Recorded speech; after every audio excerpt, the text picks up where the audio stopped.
माझ्या सर्व समाज बंधूंना खूप खूप नमस्कार. मी डॉक्टर अनिल मंगलवार. आज आपण आपल्या कार्यक्रमाची सुरुवात करणार आहोत. चंद्रशेखर बनगिलवार जे आमच्या पांचाळ जनजागृती मंच याचे समन्वयक आहेत.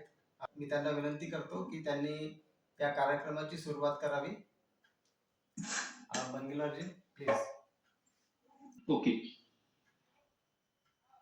सर्व समाज बांधवांना माझा नमस्कार.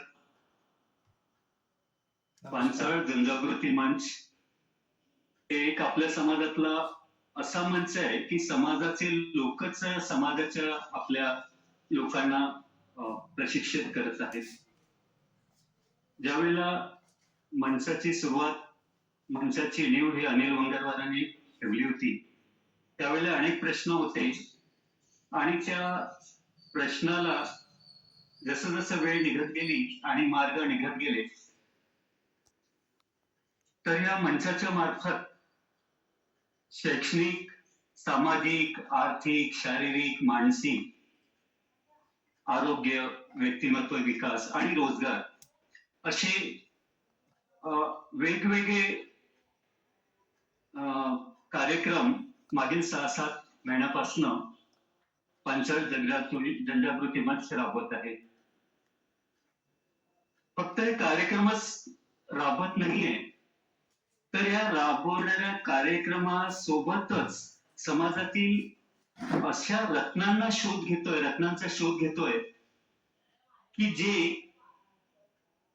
रत्न आपण समोर आणून आपल्या समाजाचा आपण लाभ करू शकू.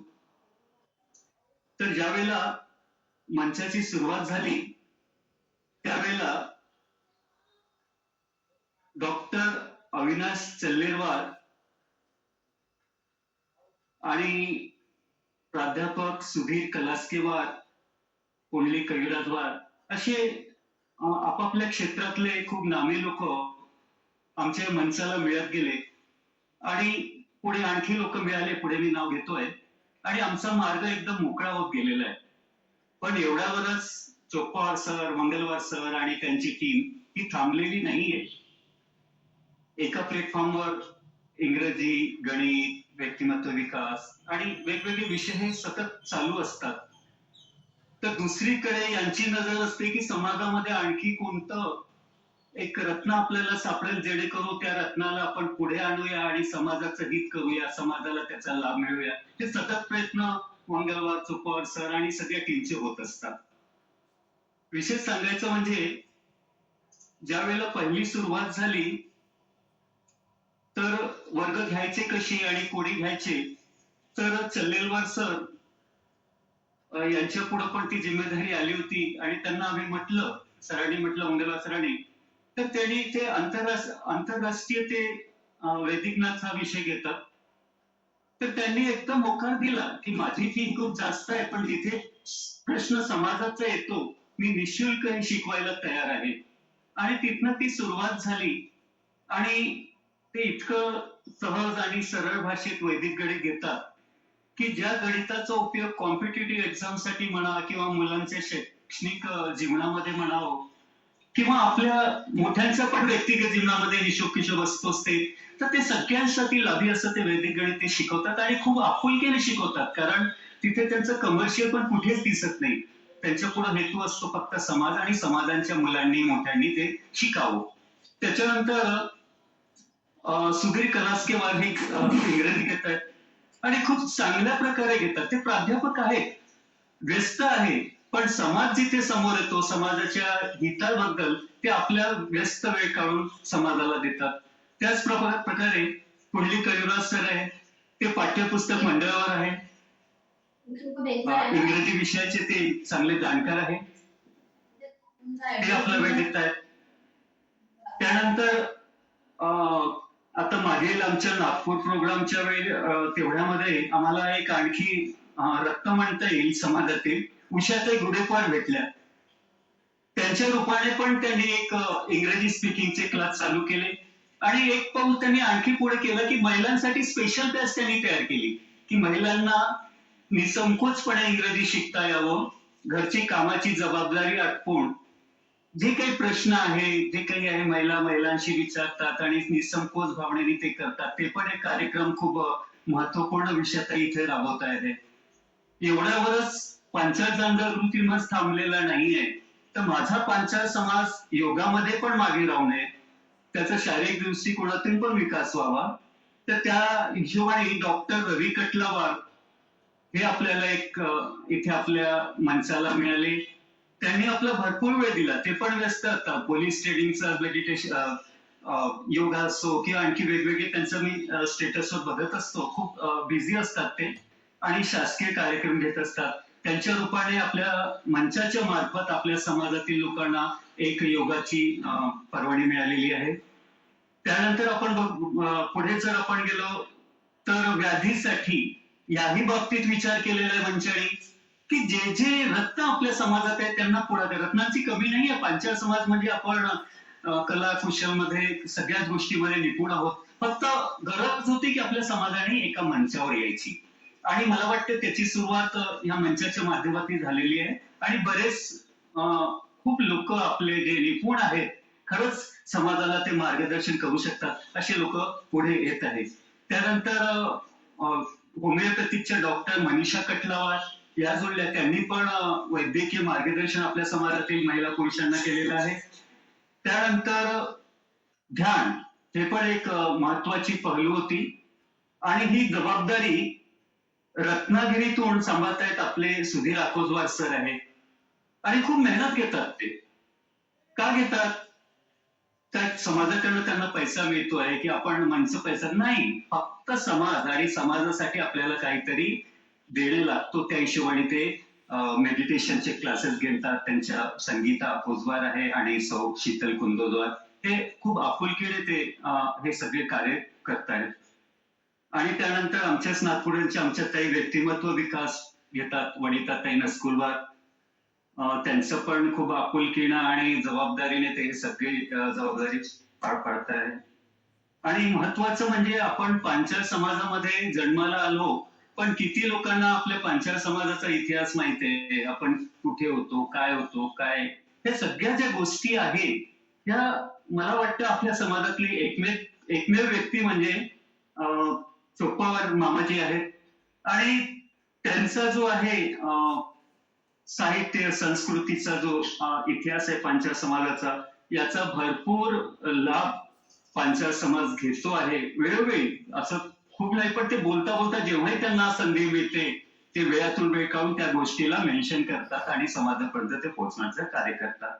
एवढंच नाही, त्यांनी बऱ्याचशा पुस्तकं पण लिहिलेले आहेत. तेही म्हणजे आमच्या समाजासाठी खूप, आपल्या समाजासाठी खूप स्वाभिमानाची गोष्ट आहे की एवढं सगळं लिटरेचर ज्यांच्याकडे आहे ते आपल्या सोबत आहे आणि समाजाला आपलं योगदान देत आहे ते माहितीबद्दल. त्याच्यानंतर कुठले कार्य म्हटलं तर एक टीमवर्क असते आणि टीमवर्क नसेल तर ते कार्य यशस्वी होत नाही. तर हे या सगळ्यांचं वंगलवार सर झाले, चोप्पावर सर झाले, यांनी खूप चांगलं नेटवर्क तयार केलेलं आहे आणि ते पुढे पण प्रयत्नशील आहे. त्याच एक नेटवर्कचा पार्ट म्हणजे नागपूर पण आहे. नागपूरमध्ये पण मी स्वतः चंद्रशेखर बंगिलवार, त्यानंतर स्वातीताई अकोजवार, भारती निपुण, प्रियंका पिल्लेवार, रोहिणी पुन्नजवार, शुभांगी कंदीपूरवार आणि बल्लाश्रवण अर्चना यज्ञवार, हे सगळे लोक त्यांना कोऑपरेट करतात. वेळोवेळी जी मदत लागली एका पायावर ते तयार असतात. फक्त मंगळवारांनी सांगितलं किंवा चोप्पावर सरांनी सांगितलं की आपल्याला हे करायचं आहे तर नाही हा शब्द नसतो, फक्त होकार असतो. आणि हे सगळे कार्य 6-7 महिन्यापासून सतत चालत आहे आणि पुढे पण चालत राहतील. ज्या प्रकारे आजपर्यंत आपल्याला समाजाचं योगदान मिळालेलं आहे पुढे पण असंच मिळत राहील आणि दिवसेंदिवस आपण अनेक विषय आपण या मंचाच्या मार्फत मुलांपर्यंत पालकांपर्यंत पोहोचवू शकतो. तर म्हणायचं एवढंच आहे की समाजाच्या प्रती आपण देणे लागतो, त्या हेतूने हे सगळे मंडळी समोर येत आहेत. तर त्याचा जास्तीत जास्त समाजाने लाभ कसं करून घेता येईल आणि आपण आज जेवढे इथे मीटिंगवर आहोत ही आपण या समाजाला बाकी समाज बांधवांना कसं जोडता येईल याविषयी पण आपल्याला प्रयत्न करावा लागणार आहे. आणि ज्या प्रकारे मी बोललो की आपल्या रत्नाच्या बाबतीत बोलतो आहे. अनेक रत्न आपल्याला आजपर्यंत मिळालेली आहे आणि मगाशी बोललो मी की आणखी कुठे आपल्याला हे रत्न मिळतात की ज्यांना आपण पुढे माणसापर्यंत आणून समाजाचं हित करू शकू. तर असंच आज परत आपल्याला एक रत्न सापडलेले आहे यवतमाळातनं. त्यांचं नाव संतोष एलगुर्तीवार.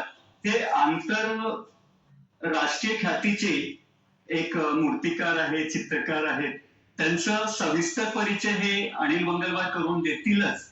फक्त एवढंच म्हणायचं आहे की आपण आणखी एक पाऊल पुढे वाढूया आणि समाजाला आणखी किती जास्ती प्रकारे जोडता येईल तेवढे आपले प्रयत्न करता येईल तेवढे आपण करूया. पुढे या नवीन रत्नांचं संतोष एनगुर्तीवारचं परिचय करायला मी आमंत्रित करतो आहे डॉक्टर अनिल मंगलवार यांना. धन्यवाद. पुन्हा एकदा आणखी नमस्कार. तर ती वेळ आलेली आहे की आज आपण एक अशा व्यक्तीची मुलाखत घेणार आहे जे आपल्या समाजात आहे आणि आपल्या विश्वब्राह्मण समाजाचे गौरव आज तुमच्या समोर संतोष भाऊच्या स्वरूपात आम्ही घेऊन आलेलो आहोत. तर त्यांच्याबद्दल थोडक्यात मी परिचय देतो. त्यांचा परिचय खूप प्रगल्भ आणि मोठा आहे जे ते स्वतः सांगतील. तर अभिजात शिल्पकार मान्य संतोष एकनाथ राव एनगुर्तीवार यांनी जागतिक दर्जाचे शिल्पकार म्हणून आज ओळखले जात आहे आणि आपल्यासाठी महाराष्ट्राचा मोठा अभिमान आपल्या समाजात आज आपल्या समोर आम्ही घेऊन आलेलो आहोत. यांचा जन्म 16 नोव्हेंबर 1978 साली झालेला आहे पाठणबुरी यवतमाळ येथे. यांचं शिक्षण BA FA JJ school of art Mumbai इथून झालेलं आहे आणि यांनी डिप्लोमा केलेला आहे GD आर्ट म्हणजे शिल्पकला व मॉडेलिंग याच्यामध्ये. यांची विशेष ओळख आहे शिल्पकला आणि मॉडेलिंग मधील असामान्य कौशल्यातून ध्यान शिल्प या अद्भुत कला प्रचाराचा यांच्या माध्यमातून एक जन्म मिळाला म्हणाला तरी चालेल. आणि यांना ऑगस्ट 2011 मध्ये जहांगीर आर्ट गॅलरी येथे त्यांच्या शिल्पकृतीचे प्रदर्शन करण्याचा यांना मौका मिळाला. डिसेंबर 2011 मध्ये त्यांची दूरदर्शन सह्याद्री वाहिनीवर मुलाखत देखील घेण्यात आलेली आहे. यांचं मुख्य पुरस्कारामधले काही नावं आहेत. महाराष्ट्र राज्य कला प्रदर्शनी पोर्ट्रेट शिल्प म्हणून यांना अवॉर्ड मिळालेला आहे. खजुराहो मंदिर शिल्प स्केच क्लब पुरस्कार यांना प्राप्त झालेले आहेत. इंडियन सोसायटी प्रदर्शन मध्ये प्रीती जीवन शिल्पासाठी प्रथम पुरस्कार यांनी पटकावलेला आहे. आर्ट सोसायटी प्रदर्शन मध्ये वेटिंग जीवन शिल्पासाठी पद्मभूषण राम सुतार यांच्या हस्ते प्रथम पुरस्कार यांना पारितोषिक यांना मिळालेला आहे. असे आपले मान्य संतोष एकनाथजी एनगुर्तीवार यांचं आज आपण मुलाखत घेणार आहोत. त्यांची छोटीशी सुरुवात म्हणजे बाळ जन्माला येतं आणि जेव्हा तो थोडासा मोठा व्हायला लागतो त्याची जिज्ञासा वाढते. त्यांची सुरुवातीपासूनच या क्षेत्रामध्ये म्हणजे ध्यान म्हणा की अध्यात्म म्हणा की आपण जे पूजापाठ करतो घरी जी मूर्ती बसवतो तर याची कशी काय जिज्ञासा यांच्या मनात आली आणि यांच्या जीवनाची अशी सुरुवात यांच्या गुरुच्या मार्गदर्शनातून आज इथपर्यंत पोहोचले. तर मी त्यांना विनंती करतो की त्यांनी आपलं इथे म्हणजे पूर्ण जीवन परिचय आणि आपली मुलाखत आमच्या समोर ठेवावी अशा विनंती मी त्यांना आग्रह करतो की त्यांनी नमस्कार सगळ्यांना. नमस्कार. आज आपल्याला म्हणजे विशेष करून मला अशा एका जागतिक कीर्तीच्या व्यक्तींची मुलाखत घ्यायचं भाग्य लाभलं आहे. आणि आपल्या समोर जी व्यक्ती येत आहे ती अशा काही गुणांनी मंडित आहेत की ज्यांना अनेक पुरस्कार मिळाले आणि ज्यांना अनेक अंगाने त्यांची कीर्ती त्यांचे शिल्प त्यांची कामगिरी ही भारतामध्ये विविध ठिकाणी प्रस्थापित झालेली आहे. तर मी अशा संतोष जी एनगुर्तीवार हे आपल्या समोर आहेत आणि मी त्यांना त्यांची माझी जी पहिली भेट आहे ती साधारणतः 14 वर्षापूर्वी म्हणजे 2011 मध्ये त्यांची माझी पहिली भेट झाली. त्याआधी मला त्यांच्याविषयी काही माहिती पण नव्हती आणि तेही भेट कशी झाली तर एका लग्नात झाली. आम्ही दोघे एका लग्नात बोलत होतो आणि त्यांनी मग आपला विषय काढला आणि मी मग त्याच्याविषयी जो थोडासा आस्था दाखवली आणि हळूहळू ते म्हणजे आमचा संवाद वाढत गेला आणि त्यांनी त्यामध्ये त्यांच्या चित्रांचं म्हणजे त्यांच्या शिल्पांचं मुंबईला जे स्कूल ऑफ आर्ट मध्ये प्रदर्शन होणार होतं आणि प्रदर्शनाची एक निमंत्रण पत्रिका त्यांच्याकडे होती, ती त्यांनी मला दिली. मी ते पाहिल्यानंतर त्याचे चित्र पाहिल्यानंतर एकदम भारावून गेलो की इतकी मोठी व्यक्ती आणि आपल्या समाजात आहे ती तेव्हाच मला असं वाटायला लागलं की यांच्या शिल्पाविषयी कधीतरी काहीतरी आपण लिहावं. आणि मी अनेक वेळा विचार करत गेलो की यांच्यावरती लिहावं, परंतु मला ते त्यांच्याविषयी लिहिता नाही आलं. शिल्पाचा अर्थ आणि पुरेसं माहिती म्हणजे मला देता नाही आली आणि ते तसंच माझ्या फाईलमध्ये आतापर्यंत राहील. नुकतंच आता काही एक महिन्यापूर्वी ते मी फाईल पाहताना ते कार्ड मला मिळालं आणि त्याच्यातून मला सुचली की हे आपलं पांचाल जनजागृती मंचच्या वतीनं आपण त्यांचा परिचय घडवून आणायचा आणि अशा रीतीनं हे परिचय आणि हा कार्यक्रम इथे आम्ही सिद्ध केला, म्हणजे तयार केला आणि त्यांना पाचारण केलं आणि आता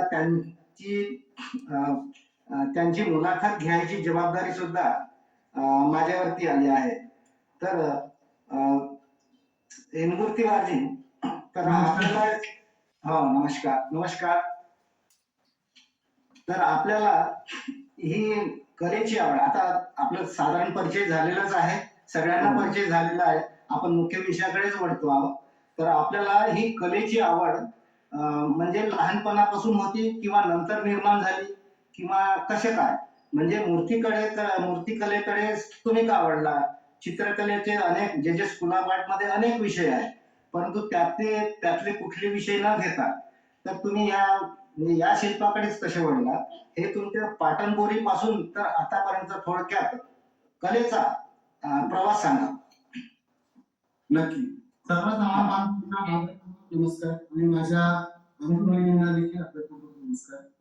आणि मी माझ्या अमुकाच्या परिचयाला सुरुवात करतो. तशी मंगलवार साहेबांनी पवार साहेबांनी भरपूर परिचय दिला, त्यात माझा वेगळा परिचय देण्याची गरज मला वाटत नाही. तरी सुद्धा मी माझे 2 शब्द सांगतो की या क्षेत्रामध्ये मी कसा वळलो. तर अगदी लहानपणापासून मला ज्यावेळेस बोलता येत नव्हतं त्यावेळेस पासून मातीचा प्रवास आणि मूर्तिकलेचा सहवास लागला. माझे वडील श्रीनाथ कुंडलिक एनमूर्तीवार हे पाटणपोरी क्षेत्रामधील सुप्रसिद्ध मूर्तिकार आणि पेंटर म्हणून नावाजलेले होते. त्यांच्याच पोटी त्यांच्याच घरी माझा जन्म झाला त्यांच्या मुलामध्ये. आणि मला जन्मापासूनच जे आहे की मातीचा सहवास कधी मला लाभला आणि मूर्तिकला कधी सुरू केली हे मला वयोमानानुसार आठवता येत नाही. फक्त होत नसताना माझ्या हातामध्ये बाबांनी माती दिली आणि मला शिकायला सुरुवात झाली. सर्वात पहिल्यांदा जर मी या कलेकडे आकृष्ट झालो तर ते गणपती बनवण्यामुळे. माझ्याकडे गणपती आणि दुर्गादेवी बनवायचा व्यवसाय माझ्या पित्याचा आहे. त्यामध्ये आता वडील दिवंगत आहेत आणि आई सुद्धा मागच्या महिन्यामध्ये दिवंगत झाली. तर सध्या मी आणि माझे भाऊ आम्हीच या क्षेत्रामध्ये झटत आहोत. माझे दुसरे भाऊ देखील या क्षेत्रामध्ये शिल्पकलाच्या क्षेत्रामध्ये आज झटत आहेत, पण अजूनपर्यंत प्रकाश झोतामध्ये येण्याचं तेवढं हे मिळालेलं नाही. तर जसं ब्रॉशरवर जसं सांगण्यात आलं की जगप्रसिद्ध शिल्पकार वगैरे, पण तेवढं अजून काही हे झालेलं नाहीये. फक्त काही लोकांना माहिती आहे की संतोष एनमूर्तीवार नावाचे एक जेजे स्कूल ऑफ आर्ट मधून पास आउट झालेले शिल्पकार आहेत. मी सगळ्यांचे धन्यवाद मानतो आणि परत क्षमा मागतो की मी तुम्ही दिलेल्या पद्यांना थोडस खंडन केलं म्हणून. कारण जगप्रसिद्ध मी अजूनपर्यंत नाही आहे, तो हव्याचही नाही. माझ्या शिल्पनिर्मितीचा उद्देश एकच आहे की माझ्या गुरूंनी जे मला प्रदान केलं आणि त्यांच्या कृपा प्रसादामधून त्यांनी दिलेल्या गुरुमंत्राच्या अभ्यासातून मला जे स्वतःबद्दल जे अंतरानुभूती झाली ते मी व्यक्त करावं असं मला 2011 साली प्रेरणा झाली आणि मी माझ्या शिल्पांना मूर्त रूप दिलं, माझ्या कल्पनांना मूर्त रूप दिलं आणि त्याचं एक शिल्प प्रदर्शन जहांगीर आर्ट गॅलरीमध्ये भरवण्यात. जेजे स्कूल ऑफ आर्ट मध्ये माझं शिल्पकलेचं शिक्षण झालं आणि त्याच्यानंतर मी ऍज अ फ्रीलान्सर म्हणून मी मार्केटमध्ये म्हणजे शिल्पकलेच्या व्यापारामध्ये स्वतःला इन्व्हॉल्व केलं. शक्यतो व्यावसायिक शिल्प हे मी घडवत होतो, परंतु माझे जे शिल्पकलेचे sir JJ school of art मध्ये त्यांनी म्हटलं की तू व्यावसायिक शिल्प कधीपर्यंत करशील, तुझ्या ज्या स्वतःच्या अभिव्यक्ती आहे ज्याच्यातून तुला हे करायचं आहे, म्हणजे स्वतः व्यक्त व्हायचं. म्हणजे एखाद्या कलाकाराचं जे उद्दिष्ट असते, व्यावसायिक शिल्प घडवणं हे त्याचं पोट पाण्याचा व्यवसाय आहे आणि पोट भरण्याचा व्यवसाय आहे फक्त, की लोकांना जे पाहिजे ते घडवून द्यायचं. पण आपण आपलं जसं कवी आपले कविता प्रकट करतो, गायक जसं आपला राग प्रकट करतो, आपली बंदिश प्रकार नवीन सजवलेली बंदिश प्रकट करतो, ज्या प्रकारे एखादा गुणवान व्यक्ती त्याच्या कला त्याचा अभिनय व्यक्त करतो, तशा प्रकारे शिल्पकाराचं आद्य कर्तव्य हे आहे की त्याचा तो जो स्वभाव गुण घेऊन जन्माला आला आणि ज्यामुळे ज्या प्रयोजनाने त्याला जन्म मिळाला ते त्याचं विचार शिल्प जे आहे ते त्यांनी त्याच्या शिल्पकलेतून घडवलं पाहिजे, असं मला जेजे स्कूल ऑफ आर्ट मध्ये माझ्या सरांनी वगैरे सांगितलं. यापूर्वी बाबांनी जे शिक्षण दिलं होतं ते फक्त मूर्तिकलेचं शिक्षण होतं, पण ते माझ्यासाठी आधारभूत ठरलं. कारण शिल्पकलेमध्ये जर मी सर्वात पहिल्यांदा काय बनवायला शिकलो म्हटलं तर मी गणपतीचा उंदीर मूषक बनवायला पहिल्यांदा शिकलो. बाबांनी मला मूषक बनवायची कला दिली आणि मी जवळपास 7 ते 8 वर्षाचा पर्यंत मूषकच बनवलो. बाबा मला कधीच म्हणायचे नाही की गणपती बनव, फक्त म्हणाले की तू उंदीर बनव आणि मग तुझे उंदीर तू तू स्वतः बन. मग त्याच्यामधून मला ते शिल्पकलेचा थोडासा अभ्यास लागला आणि तशा प्रकारे माझा इंटरेस्ट वाढत गेला. आणि त्याच्यानंतर बाबा असताना त्यांनी 7व्या वर्गात मी असताना तेव्हा सांगितलं जेली स्कूल ऑफ आर्ट आणि जहांगीर आर्ट गॅलरी बद्दल त्यांनी सांगितलं की असं असं आहे, मी तर अजून बघितलं नाही पण तुला तिथे ऍडमिशन घ्यायचं आहे त्यांनी सांगितलं. मी त्याच्याने प्रेरणा घेतली आणि 10वी पर्यंत शिकलो. त्याच्यानंतर कम्प्युटर व्यवसायाकडे थोडासा वळलो होतो. वडील आणि 11वी-12वी शिक्षण घेतलं. त्याच्यानंतर मला प्रेरणा माझ्या एका वर्गमित्राने दिली, जो चित्रकलेच्या अभ्यासासाठी उपयोजित चित्रकलेच्या अभ्यासासाठी नागपूरला त्यांनी ऍडमिशन घेतलं होतं, महेश चित्तेलवार म्हणून कोणती समाजाचा माझा मित्र आहे.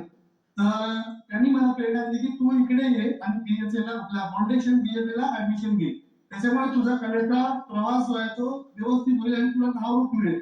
तर त्याच्या आधारामुळे आणि त्याच्या सहयोगामुळे महेश चित्तेलवार यांच्या मी नागपूरला फाउंडेशन केलं आणि त्या फाउंडेशन मध्ये माझ्या अभ्यास आणि भगवंताच्या गुरुच्या कृपेमुळे मला जे आहे 3रा रँक मिळाला महाराष्ट्रामधून. तर त्याच्यानंतर महाराष्ट्रामधून 3रा रँक मिळाल्यानंतर माझे सर बाबुळकर सर, गिरी सर आणि बाबुळकर सर या सर्व नागपूरच्या सरांनी मला सांगितलं की तू जेजे स्कूल ऑफ आर्टलाच गेलं पाहिजे. आणि बाबांनी पण मला लहानपणी सांगितलेलं होतं जेजे स्कूल ऑफ आर्ट बद्दल. ते दोन्ही प्रेरणा स्रोत एकत्र आले आणि मला जिज्ञासा झाली की मी मुंबईला जेजे स्कूल ऑफ आर्ट मध्ये ऍडमिशन घ्यावं.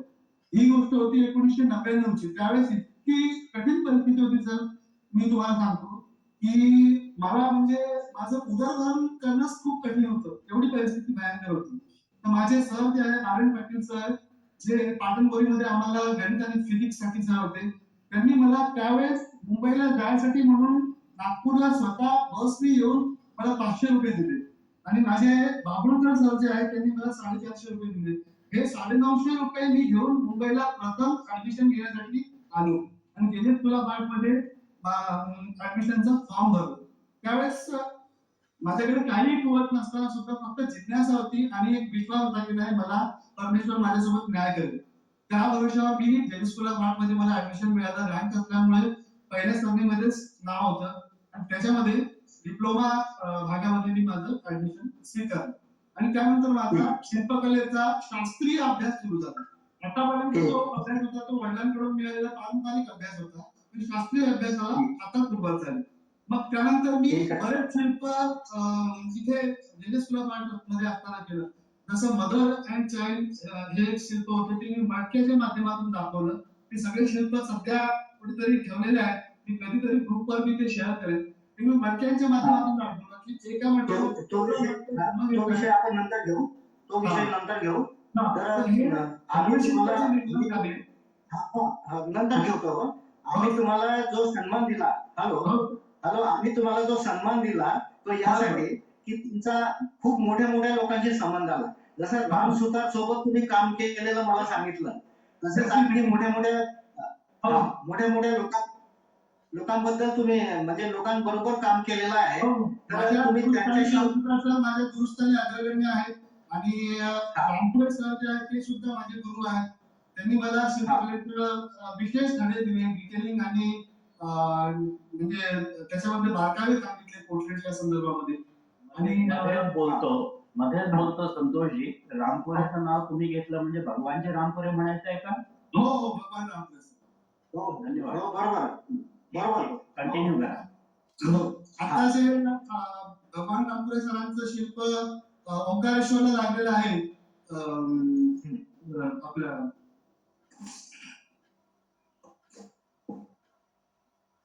आदि शंकराचार्यांचं शिल्प ओंकारेश्वरला जे लागलेलं आहे बुद्धाचं, ते त्यांचं शिल्प घडवताना सुद्धा त्यांना मी असिस्ट केला होता त्यांच्या स्टुडिओमध्ये हा. रामपुरे सर. आणि संभाजी महाराजांचं एक शिल्प इथे लागणार आहे पुण्यामध्ये. ते शिल्प घडवत असताना रामसुधार सरांना असिस्ट केलं होतं तिथे. हा. रामसुधार सरांकडे सलग 4 वर्षापर्यंत मी काम केलं सर ऍज असिस्टंट. हो. रामपुरे सरांचा 2-3 वर्षांचा सहवास मला त्यांचा लागला. हो. त्याच प्रकारे MP Pawar sir, Sharad ban sir आणि त्याच्यानंतर असे बरेच माझे गुरुवर आहेत, त्यांचे मला मार्गदर्शन लाभले. कारण तर बाबांनी जरी जन्म दिला असेल तरी ह्या सगळ्यांनी घडवलं आणि घडवता घडवता मला इथपर्यंत आणून पोहोचवलं. आज सध्या परिस्थितीमध्ये मी एका फिल्म इंडस्ट्रीच्या कंपनीशी काम करतो, ज्या कंपनीने छावा चित्रपटाचं प्रॉस्थेटिक मेकअप केलेलं आहे. त्याच्यामध्ये हे जे प्रॉस्थेटिकचं काम आहे त्याच्यामध्ये मला एक ऍज शिल्पकार त्यांच्या इथं ड्युटी मिळाली. खूप मोठे टीमवर्क असते आणि त्या टीमवर्क मध्ये मी माझा एक छोटासा सहभाग देतो. त्यानिमित्ताने मी आता माझा एक उदरनिर्वाह आणि कलेचा प्रवास कसा चालू आहे. ठीक आहे. खूप छान तुमचा प्रवास चालू आहे आणि आम्हाला विशेष करून आम्हाला जाणून घ्यायचं आहे की तुमची तुमच्या जी शिल्पांची चित्र आम्ही पाहिली आणि त्याच्यातून आम्हाला आवाज येत आहे ना? त्याच्यातून आम्हाला असं लक्षात येते की तुमचा चित्रकलेचा प्रवास तर उत्तम आहेच आहे, परंतु तुमचं अध्यात्म शास्त्रावरचंही त्यावरचे तुमचं निरीक्षण आणि शिल्पात ते कसं उतरवता येईल याविषयीचंही खूप चांगलं योगदान आहे. तर आम्हाला समजून घ्यायला म्हणजे आवडेल की तुमची जी ध्यानशिल्प आहेत तर ती ध्यानशिल्प तुमची अगदी जाणीवेच्या पलीकडे नेणिवेत घेऊन जाणारी आहे, इतकी महत्वाची आहे. तर अशा वेळेस तर तुम्हाला ही जाण म्हणजे अध्यात्माची जाण चित्रकलेत उतरवावी असं का वाटलं आणि कसं वाटलं? सर लहानपणापासूनच जे आहे की मला अध्यात्म आणि संदर्भात खूप मोठं कुतूहल होतं. ज्यावेळेस घरी देवपूजा व्हायची त्यावेळेस सुद्धा मला प्रश्न पडायचा की देवांची पूजा का करतात. मग देवांची पूजा करतात तर देव आपल्याला आपलं कसं नियमन करतात आणि सृष्टी कोणी निर्माण केली, कशी निर्माण केली, हे सगळे असंख्य क्वेश्चन जे आहेत, असंख्य प्रश्न जे आहेत माझ्या मनामध्ये होते. त्याच्यामुळे सहजासहजी मला कोणावर असा विश्वास बसत नव्हता की कोणी सांगितलं की ही प्रक्रिया अशी आहे की देवांचं कार्य असं आहे, आपण देवांमुळे आहोत. तर हे सगळं म्हटल्यानंतर मग ते कसं कोणीतरी ते सांगितलं पाहिजे. मग माझ्या गावामध्ये पाटणपुरीला असलेल्या माधवराव महाराजांच्या मठामधून मला प्रेरणा मिळाली की देव हे आहे आणि ज्यावेळेस आपल्याला जीवनामध्ये गुरु मिळतो त्यावेळेस दैवत्वाचा अनुभव जो आहे आपण आपल्या आयुष्यामध्ये घेतो. असा तिथून मला मेसेज मिळाला महाराजांच्याकडून, दाजी महाराजांच्याकडून. तर त्यावेळेस मला अशी जाणीव झाली की मला गुरु पाहिजे. मग मी गुरु पाहिजे म्हणजे मग सगळ्या लोकांमध्ये समाजामध्ये बघत होतो की कोणी कोणी गुरु केलेला आहे. मग ते गुरु मंत्र देतात, त्यानंतर तपस्या करतात, ध्यान करतात, देवपूजा करतात. पण त्याच्यावर माझं एक म्हणजे असं स्पष्ट मत होतं की त्याच्यातून परमेश्वराची प्राप्ती कशी होते, मग परमेश्वर कसा मिळतो. मी ऍक्च्युली थोडस माझं एक प्रांजळ मत जे लहानपणाचं होतं ते व्यक्त करतोय. आता ते माझं मत नाहीये, पूर्णपणे आस्तिक आहे आता. तर त्यावेळेस मला हे अनेक प्रश्न निर्माण झाले आणि गुरुच्या शोधामध्ये प्रत्येक जणांना मी जे आहे ते चेक करत होतो. अंतिम संत विद्येचं मी प्रमुख चेक करत होतो की त्यांच्यामध्ये मग ती हे आहे का की याच्याकडून मला तो प्रसाद मिळेल का ईश्वरानुभूतीचा, असा मी सतत चेक करत होतो. तर या संदर्भामध्ये मला जगन्नाथ बाबा वणचे, त्याच्यानंतर संजू बाबा, त्याच्यानंतर असे रामदास महाराज आणि किमीचे आणि असे विविध संतांचा मला संपर्क आला. पण मला असं नाही वाटलं की आपण इथं जाऊन शिष्यत्व स्वीकारावं आणि ज्ञान अर्जन करावं. पण एक दिवस जेव्हा माझा मुंबईत पर्यंतचा प्रवास मी आता ज्याप्रमाणे सांगितलं त्याप्रमाणे मुंबईत मी शासकीय विद्यालयामध्ये शासकीय हॉस्टेलमध्ये मी राहायला होतो. त्यावेळेस जे आहे मला असं वाटलं की गुरु हे मिळणं आवश्यक आहे आणि मी त्यावेळेस गुरुचरित्र वाचायला घेतलं होतं. गुरुचरित्र वाचायला घेतल्यानंतर मला असे अनेक बदल माझ्यामध्ये व्हायला लागले की मला गुरु मिळेल त्याची मला पूर्ण शाश्वती वाटायला लागली होती. त्या संदर्भात कैलास कांबळी म्हणून एक जे आहे तिथं साधक होते आणि ते माझ्याच कॉलेजचे विद्यार्थी पण होते. तर त्यांच्याकडून मला माहिती मिळाली की त्यांचे जे गुरु आहेत हरनाथ गोविंद भट काका म्हणून त्यांना म्हणत होते. तर भट काका हे त्यांचे गुरु आहे आणि त्यांनी त्यांना विविधतेची आध्यात्मिक साधना दिलेली आहे हे मला कैलास कांबळी कडून समजलं. तर त्यावेळेस मला असं वाटतं की त्या गुरूंना मी भेटलं पाहिजे. कारण मला असं वाटलं की शिष्याला जसं म्हणतात ना प्रोडक्ट बघितल्यानंतर कंपनीची ओढ लागते त्या प्रकारे त्या शिष्याचं तेज आणि त्या शिष्याचं वक्तृत्व आणि त्या शिष्याच्या अंगी असलेलं जे काही दैविक गुण आणि त्यांच्यामध्ये जे मृदू स्वभाव वगैरे सगळं काही होतं आणि त्यामुळे मला असं वाटलं त्यांच्या सहवासात की त्यांच्या गुरूंना भेटावं. तर त्यावेळेस ती माझ्या गुरूंना भेटण्यासाठी फोन केला. तर त्यावेळेस त्यांनी सहजच बोलले की ये म्हणे तू घरी भेटायला. तर मग मी बदलापूरला गेलो माझ्या गुरूंच्या निवासस्थानी. त्यावेळेस त्यांनी मला एकही प्रश्न विचारला नाही, कोण आहेस, कुठून आलास, कशासाठी आलास. दार उघडलं आणि मला विचारलं की तू जेवलास का. तर मी म्हटलं काका मी तुम्हाला भेटायला हो ते सगळं नंतर म्हणे जेवलास का. मी म्हटलं नाही. मग त्यांनी मला जेवण वाढायला सांगितलं काकूंना आणि मी घरी जेवलो त्यांच्या. जेवल्यानंतर त्यांनी मला पुन्हा म्हटलं की बोल आता काय आहे. तर त्यावेळेस मी त्यांना म्हटलं की काका मला असं असं मी कैलास भाऊंना भेटलो आणि त्यावेळेस मला प्रेरणा झाली की मी सुद्धा साधना घ्यावी तुमच्याकडून, तुमचं शिष्यत्व स्वीकारावं. तर त्यावेळेस त्यांनी म्हटलं की ठीक आहे मग मी तुला या विविध साधनेचं बेसिक देतो. तर त्यावेळेस त्यांनी मला ओंकार दीक्षा दिली. ओंकार देवी मंत्राची दीक्षा दिली. ती मी पद्धती एक्सप्लेन नाही करू शकत, क्षमा करा. तर त्यावेळेस जे आहे ओंकार दीक्षा दिल्यानंतर माझा साधनेचा प्रवास सुरू झाला. हा प्रवास सायमल्टेनियसली मी शिल्पकलेचा प्रवास सुद्धा याच सोबत सुरू होता. माझ्या कॉलेजमध्ये असताना मी अनेक शिल्प केले असा काय करताना पण त्या सगळ्यांचा विषय बहुतेक करून अध्यात्मात राहतो. तर त्यावेळेस मला काकांनी सांगितलं की तुला जे जे उमजलं ते 2021 साली काकांची ओळख झाली.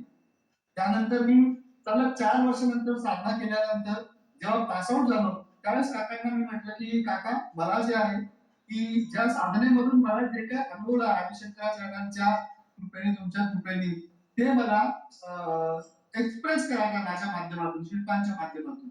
तर मला ते परमिशन आहे का म्हणून मी त्यांना विचारलं. कारण तर शिल्प जे साधनेची पद्धत आहे ते गोपनीय ठेवायची म्हणून अगोदरच अट ठेवलेली होती. तर त्याच्यामुळे मी त्यांना परत विचारलं की मला एक्सप्रेस करता येईल का जे मला अनुभव आले. तर त्यांनी म्हटलं की तू करू शकतोस फक्त ते स्केच मला दाखव आणि माझ्याकडून अप्रूव्ह करून. तर त्यावेळेस मी हे सगळे स्केचेस पेपर स्केचेस मी तयार केले.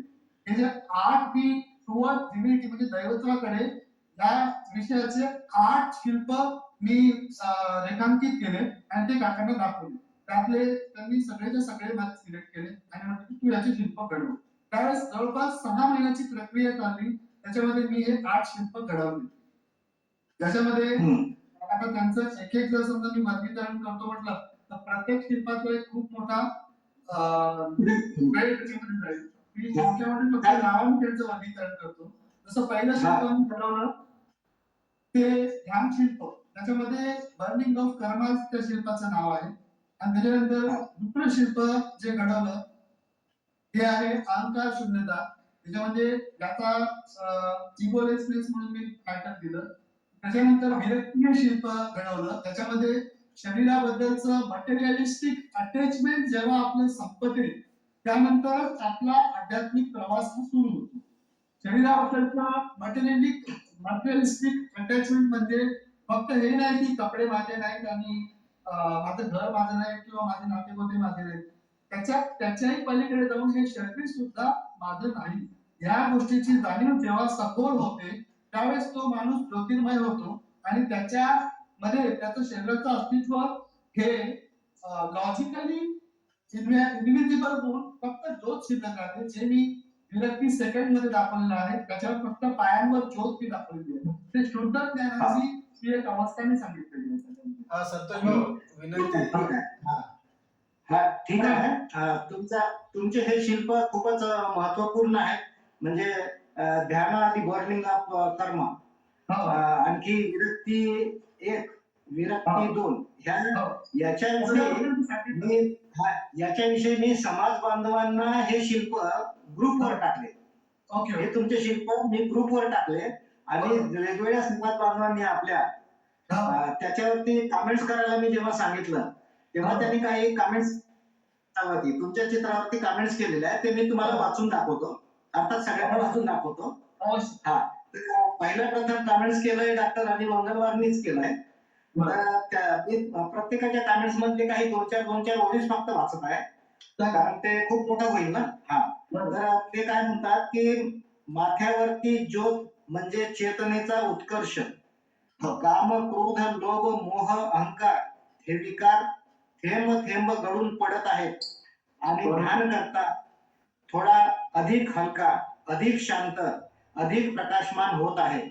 प्रकाशमान सोनेरी रंग प्रज्ञा आणि निर्वाणाची दिशा दर्शवतो. आणि त्यांच्या दुसऱ्या याच्यामध्ये त्यांनी म्हटलं आहे की सत्याचा शोध घेण्यासाठी ध्यान एक परिश्रमाचे साधन आहे. हे अनिल वंगलवारांचा विचार आहे. दुसरा एक विचार आहे, डॉक्टर सुधीर आकोजवार म्हणतात, मस्तकावर जी ज्योत दर्शविली आहे त्या ठिकाणी सहस्त्रदल कमल नावाचे आध्यात्मिक चक्र आहे. साधनेद्वारा सहस्त्रदल कमल फुलते व आनंददायी अनुभव साधकाला येतो, असं त्यांचं मत आहे. तिसरं एक मत आहे समीर आकोजवार, त्यांचेच बंधू आहेत. देवाने स्वतःला तुमच्या हृदयात लपवले आहे हे अशा श्रद्धेला सूचित करते की देवत्व ठिकाणी नसून प्रत्येक व्यक्तीमध्येच आहे. लपणे म्हणजे आत खोलवर एकात्मिक होण्याची अवस्था. ही आंतरिक जाणीव उघड करते जी अहंकार, विचार आणि आसक्ती यांनी झाकलेली आहे. म्हणून स्वतःला लपवा आणि देवाला उघड करा, हा संदेश या मूर्तीतून दिसतो. अशा पद्धतीचं त्यांचं मत आहे. अशी एक रूपक चांगदेव 65 मध्ये सुद्धा आहे, मी ते वाचलेलं आहे. मुद्दा मी ते उद्घुत करतो. त्यानंतर चौथी व्यक्ती आहे वनिता नस्कुलवार. ही मूर्ती, ते म्हणतात, ही मूर्ती जी हृदयाकडे बघते ती सांगते की खरा आनंद आणि समाधान स्वतःच्या अंतर्मनात शोधायचा. दिव्यत्वाचा प्रकाश एकदा का आत शिरला की सगळे विकार अहंकार गळून पडतात. खूप छान संदेश आहे. त्याच्यानंतर 5वा व्यक्ती आहे पियुष सदन. या व्यक्तीनं कविताच लिहिली आहे. कवितेच्या 2 ओळी मी सांगतो. चित्रामध्ये जसं दिसतं तसंच सगळं होऊ दे, विचार माझे पवित्र ठेव, अहंकार मात्र गळू दे. म्हणजे यांनी तुमच्या याच्यातून जो संदेश घेतला तो त्यांनी कवितेत मांडला. त्यानंतर ती व्यक्ती आहे सौ नीलम सचिन तुमुलवार. नीलम सचिन तुमुलवार या लिहितात. त्यांचं लिखाण कसं आहे, स्लोगन वजा आहे. न बोलणारी शांतता, जागृत करणारी दिव्यता, मनाचा प्रवास अंतर्मनातच सुरू होतो. मौन म्हणजे कमकुवतपणा नाही, तीच सर्वात मोठी शक्ती. स्तब्धतेत बसलेली ही मूर्त मनातील अस्थिरतेला क्षणातच शांती शिकवून जाते, हा त्यांचा संदेश. त्याच्यानंतर करुणाश्री कासारलवार यांनी ऑडिओ पाठवला होता. त्यातला अर्थ एकंदरीत असा आहे की अहंकार गळत असल्याचे चित्र त्यात दिसते आहे. त्याच्यानंतर राजेश गोंदगुलवार, प्रदीप दडगलवार, रमाकांत, राजेश यांनीही आपापल्या भावना व्यक्त केलेल्या आहेत. श्री रमेशचंद्र दीक्षित यांनीही अनिल वंगलवारांचेच मताला साथ दिली आणि त्यांनी आपलं मत त्या सारखंच मांडलेलं आहे. हे जे एवढे प्रतिक्रिया आहेत या पहिल्या चित्राविषयीच्या आहेत. आता दुसऱ्या चित्राविषयी मी जेव्हा दुसऱ्यांदा टाकलं तेव्हा दुसऱ्या चित्राविषयी फारशे प्रतिक्रिया आल्या नाहीत, परंतु 2 प्रतिक्रिया ज्या आलेल्या आहेत मी सांगतो. पहिली प्रतिक्रिया डॉक्टर अनिल वंगलवारांची. ध्यानातून जे ज्ञान, जे जागरण आणि जे आत्मबोध प्राप्त होतो ते आता मनात न ठेवता जीवनात वापरण्यासाठी तो साधक तयार आहे. सत्वाची अनुभूती झाली आहे, प्रज्ञेचा प्रकाश प्राप्त झाला आहे, मार्ग दिसू लागला आहे. ही अवस्था म्हणजे ज्ञान आत्मसात होण्याची अवस्था. हे केवळ ध्यानात बसण्याचे समाधान नसून त्या ज्ञानाला कर्मात, व्यवहारात, जीवनात उतरवण्याची तयारी आहे. असं हे त्या दुसऱ्या चित्राविषयी त्यांनी म्हटलेलं आहे. या चित्राविषयी आता जे दिसत आहे ते, आणि त्यातलं तिसरं चित्र जे आहे केवळ पाय दिसत आहेत. त्यांच्या असा संदेश मिळतो की ध्यानातून मिळालेला प्रकाश ही अंतर्दृष्टी हे ज्ञान जीवनपथावर चालताना मार्गदर्शक ठरावे. ही तीनही चित्रे मिळून एक संपूर्ण साधना प्रवास दर्शवतात असं त्यांचा अभिप्राय आहे. त्यानंतर वनिता नस्कुलवार यांनी या चित्राविषयी सांगितलेलं आहे. पहिल्या मूर्तीत शरीरातील सर्व विकृती, षड्रिपू, अहंकार गळून पडत असल्याचे दिसते. दुसरी मूर्ती दर्शवते की आज्ञाचक्राद्वारे सर्व चक्रांना प्रकाशमय, ऊर्जावान करते आहे. शरीराबद्दल आसक्ती उरली नाही. इथे आध्यात्मिकता शिगेला पोहोचलेली आहे. आता तिसऱ्या मूर्तीविषयी तिनं म्हटलेलं आहे की विदेही शरीर आपण कोण, कशासाठी. इथे प्रश्नार्थक चिन्ह आहे. प्रश्न संपले, परमेश्वर भेटला जो, असं तिनं आपला शेवटचा संदेश दिलेला आहे. अशा प्रकारचं आपल्या चित्रावरती या व्यक्तींनी विविध व्यक्तींनी आपली प्रतिक्रिया दिली आहे. यांच्याविषयी तुम्हाला काही बोलता येईल का? बोला. नक्की आवडेल मला हे सगळं वाचायला. तुमच्या माध्यमातून मला आज माझ्या अभिव्यक्तीची कशी दाद दिली जाते त्याचं मला समर्पक असं सगळं ऐकायला मिळालं. ज्याच्यामध्ये एकही असं अव्यक्त झालेलं नाहीये की ज्याच्यामुळे कुणाला ते चुकीचं कळालं असं मला अंदाज नाही आला. आणि नक्कीच वाटलं की नाही, प्रज्ञा ही सर्वांच्या ठायी असते, परंतु परमेश्वर कोणाकोणालाच ते व्यक्त करण्याची कला देतो. तर त्या माध्यमातून जे गुरुच्या आशीर्वादाने मला मिळालं ते मी व्यक्त केलं.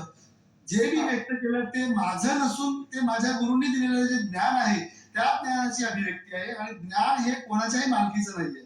ज्ञान हे अनंत आहे आणि अगाध आहे.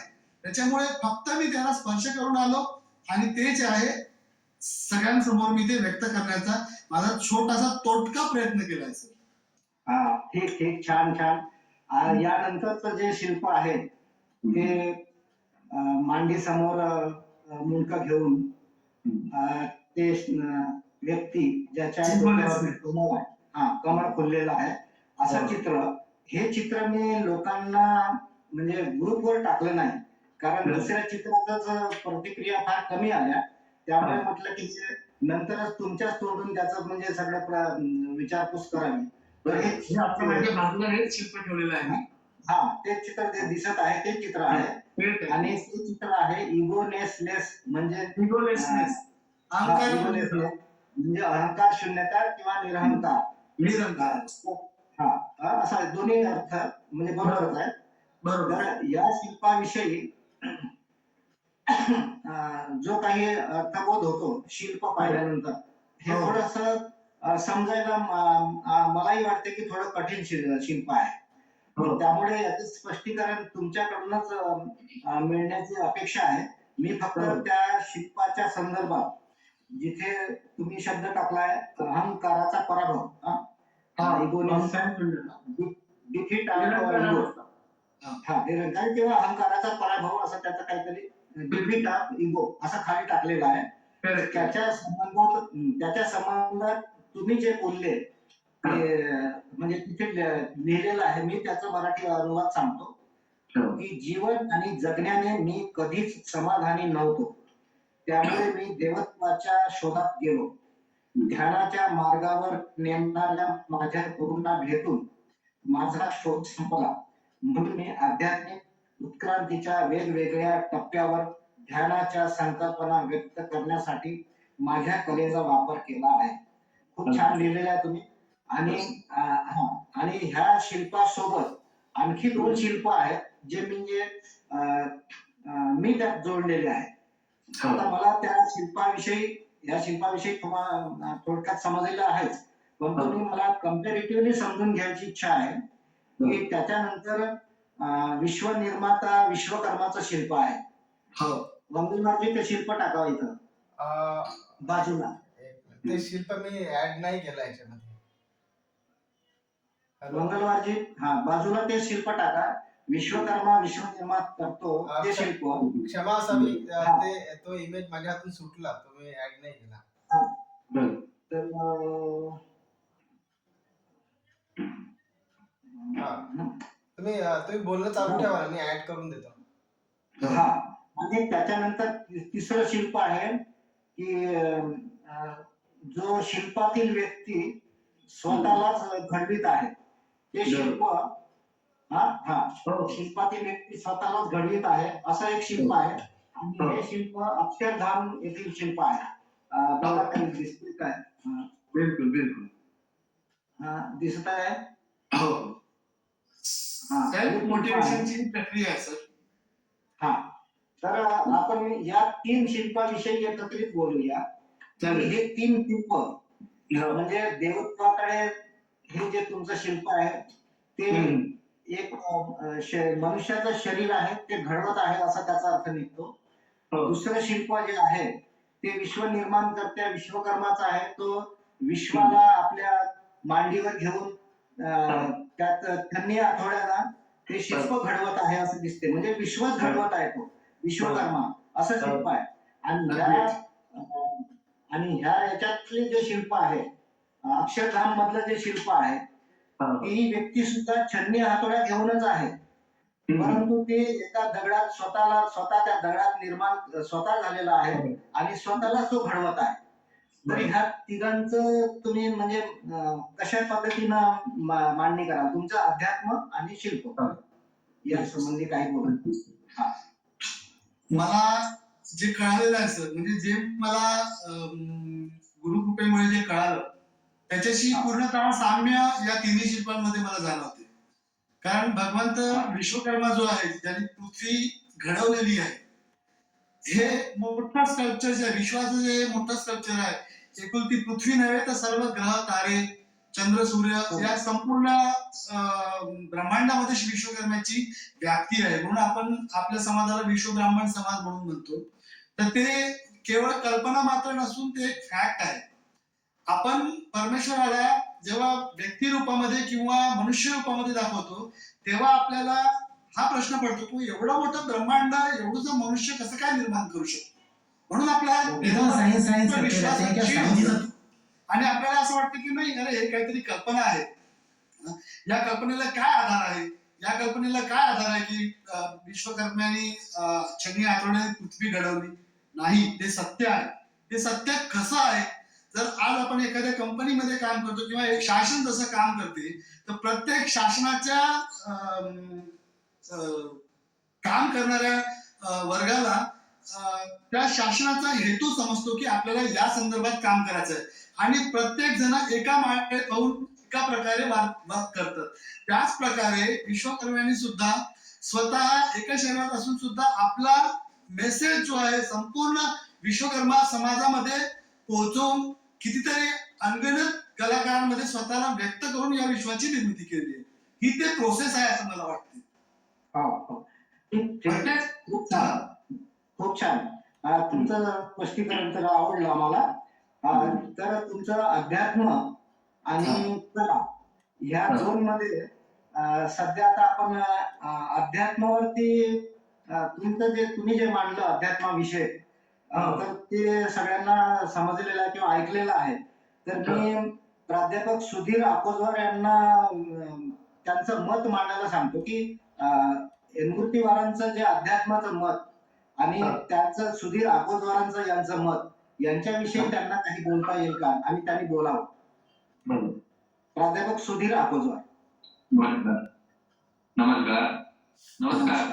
नमस्कार सर. मी जवळपास मागच्या 2-3 महिन्यापासून या मंचला आहे सर्वांना ध्यानात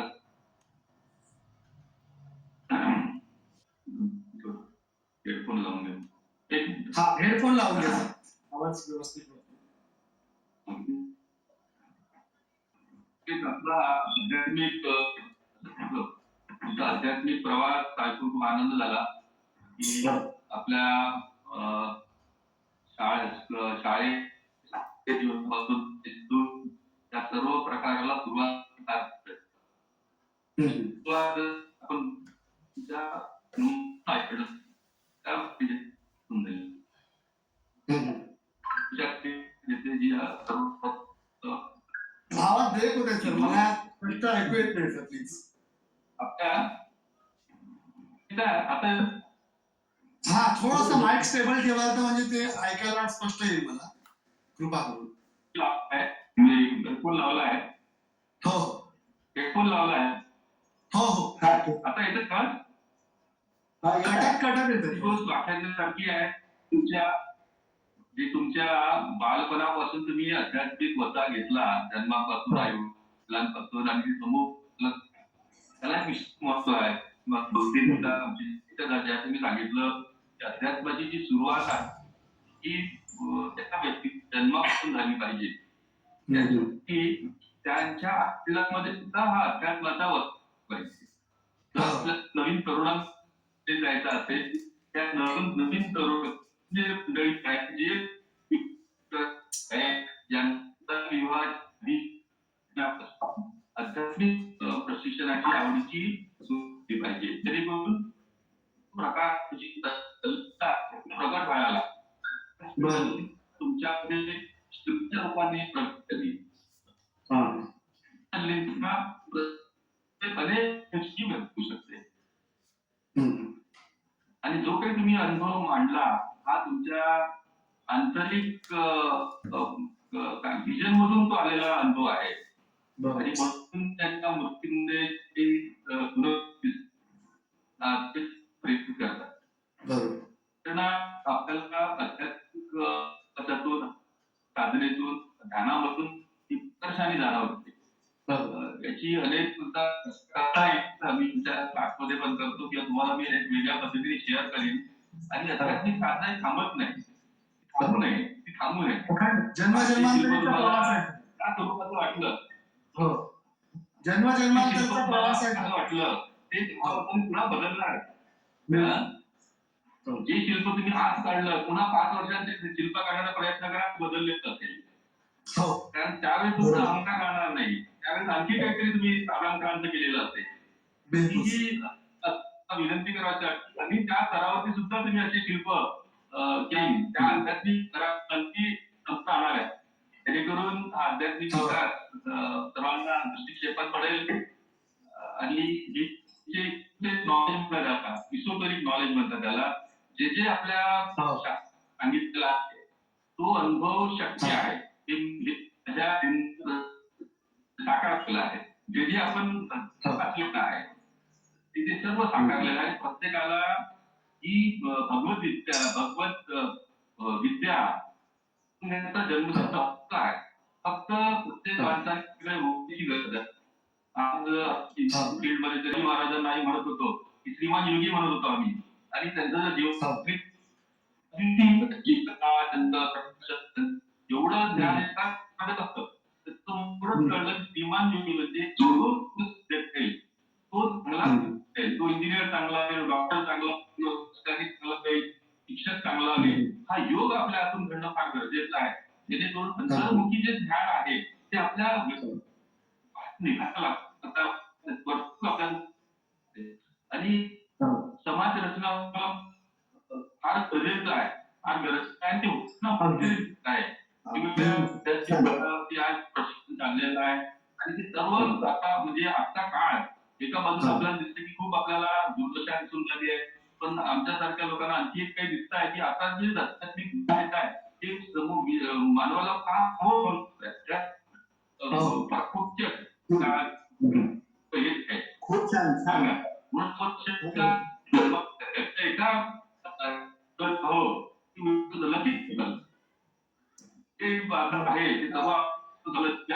याची सर्वांना देऊया आणि धन्यवाद.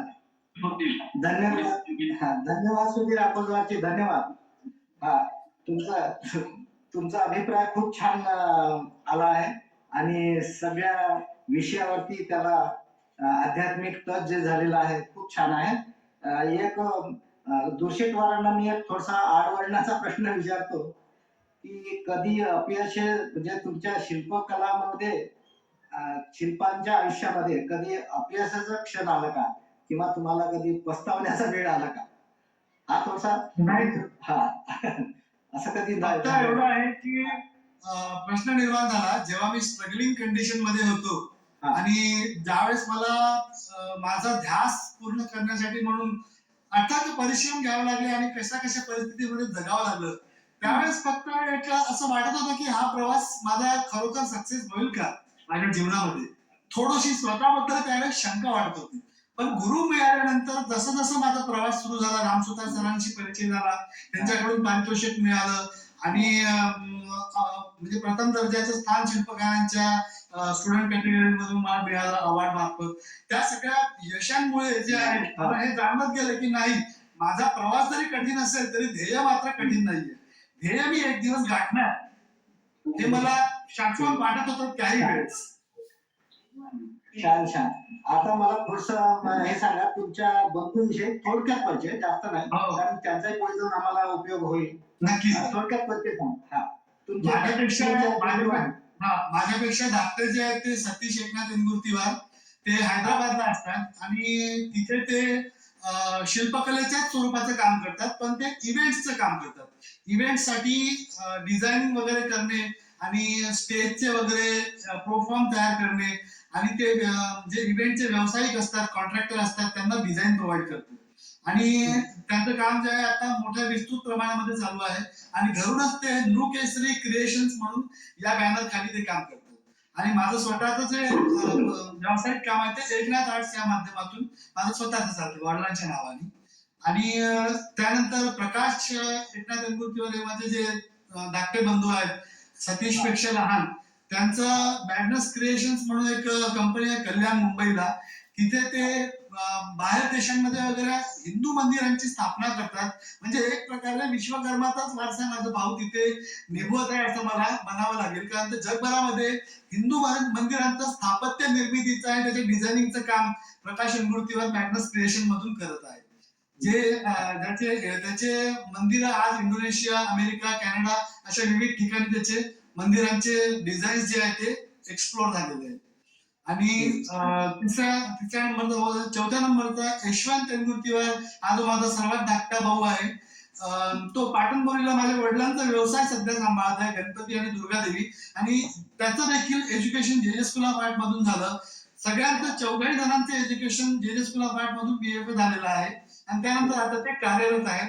यशवंत इंगुर्तीवार 26 जानेवारीची आणि 15 ऑगस्टची जी झाकी असते भारत सरकारची त्यासाठी दरवर्षी काम करतो आणि विदेशांमध्ये सुद्धा त्याचे स्कल्पचर आणि शिल्प गेलेले आहेत. आणि मोठा मेटलचा कारखाना जो आहे यशवंत इंगुर्तीवार पाटणबोरी येथे उभारला आहे जो पूर्ण यवतमाळ जिल्ह्यामध्ये एकच कारखाना आहे तो आणि तो आता यशस्वीपणे तिथं मेटलच्या मूर्त्यांचे काम वगैरे राबवत आहे आणि कार्यरत. धन्यवाद धन्यवाद. खूप छान माहिती दिली आपण. आणि बहीण दुर्गा तिच्या अंगी कलागुण असून सुद्धा आम्हाला वाटत होतं की तिने थोडस गव्हर्नमेंट जॉबला टच राहावं जेणेकरून शासकीय सेवा आणि शाश्वती या दोन्ही गोष्टी मिळतील म्हणून ती आता पोस्टामध्ये पोस्टल असिस्टंट म्हणून कार्यरत आहे.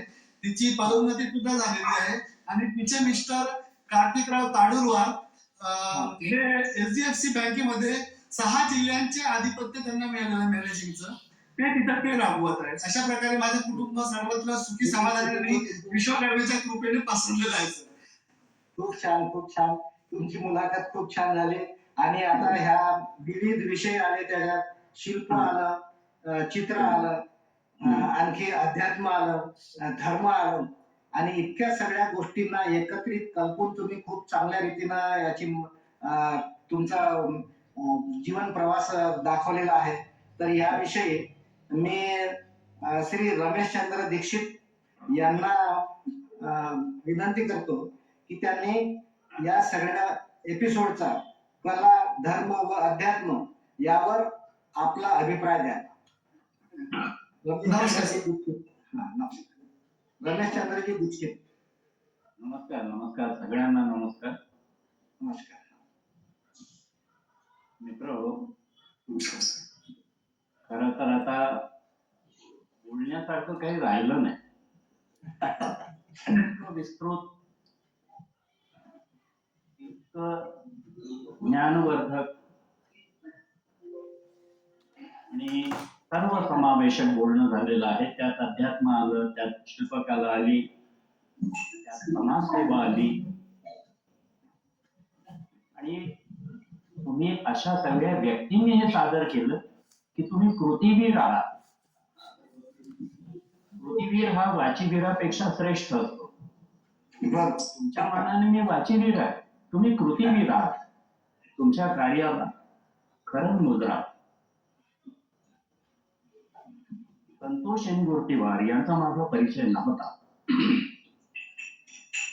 एक मॅगझिन माझ्या हाताला लागलं. त्याला झाले असतील किमान 10-1 वर्ष झाले असावे. इंग्रजी मॅगझिन होतं, न्यू वुमन नावाचं. न्यू वुमन नावाचं आणि त्यात एक सदर होतं, artist of month, artist of the month. आणि त्यात संतोष एनगोर्टीवार यांच्या चित्रांचे फोटो, त्यांच्याविषयी थोडक्यात माहिती आणि पॉवरचे जे चित्र तुम्ही आता त्यांची प्रदर्शित केली, त्यांच्या शिल्पांचे फोटो तेच फोटो त्या मॅगझिन मध्ये छापलेले होते. एनगोर्टीवार आणि पाटणबोरी याचा उल्लेख त्यांच्या संक्षिप्त परिचयामध्ये केलेला होता. जो कोण क्रिटिसाइज करणारा आर्ट क्रिटिक असेल त्याने लिहिलेलं होतं. 2011चं मॅगझिन होतं. एनगोर्टीवार आणि पाटणबोरी हे वाचल्यानंतर मला मन म्हणालं की हे विश्व ब्राह्मण आहे, माणसं समाजाचे आहेत. मी बरेच वर्ष ते मॅगझिन राखून ठेवलं. त्यानंतर ते पान फाडलं, कारण आता किती दिवसपर्यंत ते मॅगझिन राखायचं. शेवटी ते विकलं आणि पान मात्र मी कायम ठेवलं. त्याचाच फोटो फेसबुकवर मी एक छोटस आर्टिकल लिहिलं तेव्हा टाकला होता. संतोषजी, अशा प्रमाणे अप्रत्यक्ष तुमचा परिचय मला झाला. ऐकताय ना आपण? तुमच्या शिल्पांचाही परिचय असाच झाला, अप्रत्यक्ष. सरदार भगतसिंग, विनायक दामोदर सावरकर यांचे बस्ट केलेले होते. त्याचे फोटोग्राफ मी पाहिले. तसंच सरस्वतीचं एक सुंदर शिल्प मला पाहायला मिळालं. शिमल्याला लागलेलं आहे, तर त्याचा फोटोग्राफ मी पाहिला. आणि हे सगळे फोटोग्राफ माझ्या फोन मधल्या गॅलरीमध्ये सुरक्षित आहेत.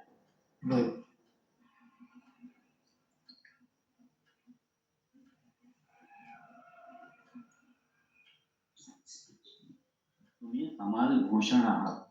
जरी आपला प्रत्यक्ष परिचय नसला तरी तुम्ही समाजभूषण आहात. आहे सोपावाली ही सगळी मंडळी, मग ते शिल्प निर्माण करणारे असो, दगडी शिल्प निर्माण करणारे असो, माती शिल्प निर्माण करणारे असो किंवा नृत्य असो, ही सगळी मंडळी सामान्यांपेक्षा देवाचे जास्त लाडकी असं मला नेहमी वाटतं. धन्यवाद. शरीर सगळ्यांनाच दिलेलं आहे, सगळ्यांचं शरीर सारखं आहे, पण या लोकांना एक विशेष गोष्ट दिलेली आहे की ज्याच्यामुळे ते सामान्यांपेक्षा वेगळे ठरतात. म्हणून देवाचे लाडके आहेत असं मला वाटतं. काकांवर आपल्यापेक्षा जास्त लाडके आहेत.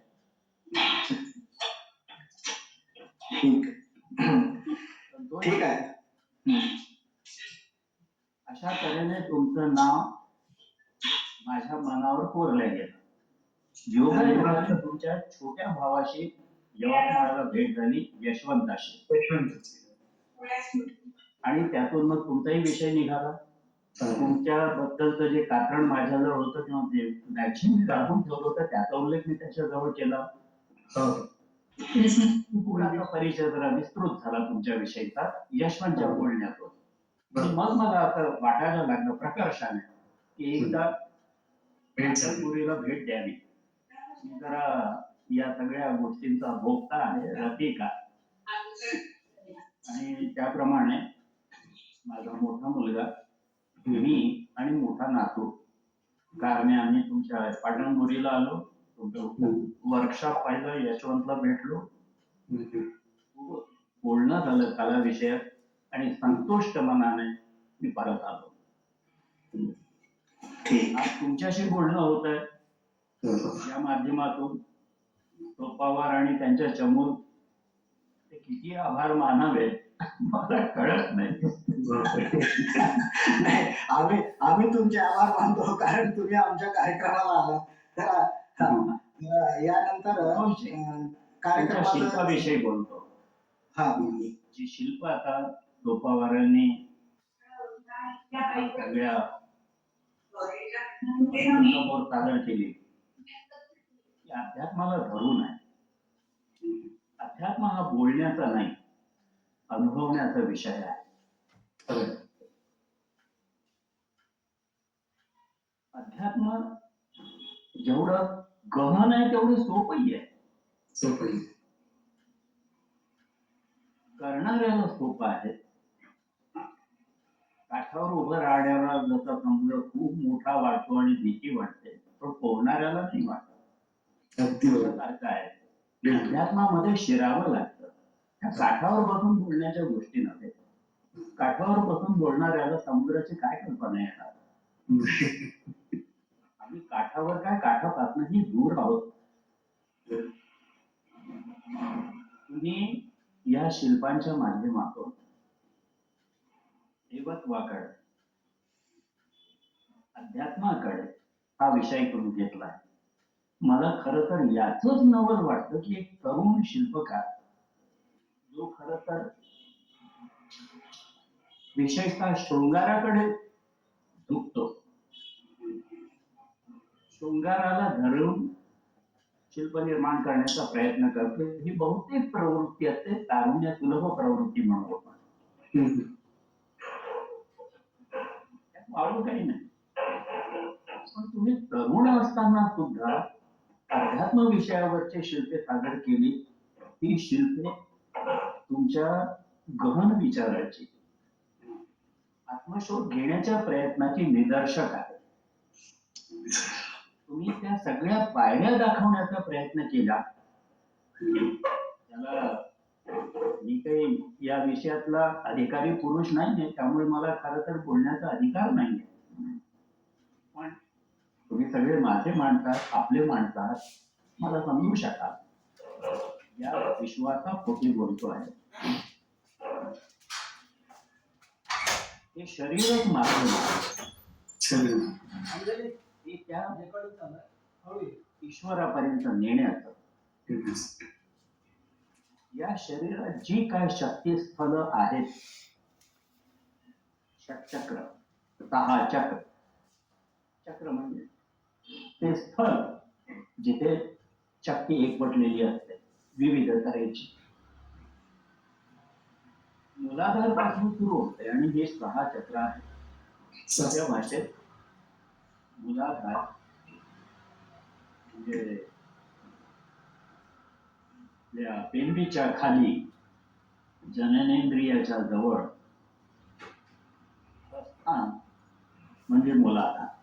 आणि असं म्हणतात की तिथे कुंडलिनी सर्पाकृतीमध्ये मान खाली घालून निद्रिस्त किंवा सुप्तावस्थेत असते. जी वाटचाल वरच्या बाजूला पणे एक एक चक्र पार करीत, ही आध्यात्मिक प्रक्रिया. नाभी, हृदय, कंठ, तालू भूमध्य आणि सहस्त्रार अशा तऱ्हेने प्रवास करते. तसा आहे संतोषजी. ही जी आध्यात्मिक प्रक्रिया आहे जी ध्यान, धारणा, साधना, प्राणायाम या गोष्टीने साध्य होऊ शकते. पण मला बरेचदा असं वाटतं, मी एक मुद्दा मांडू का आपण ऐकण्याच्या संधी आहात?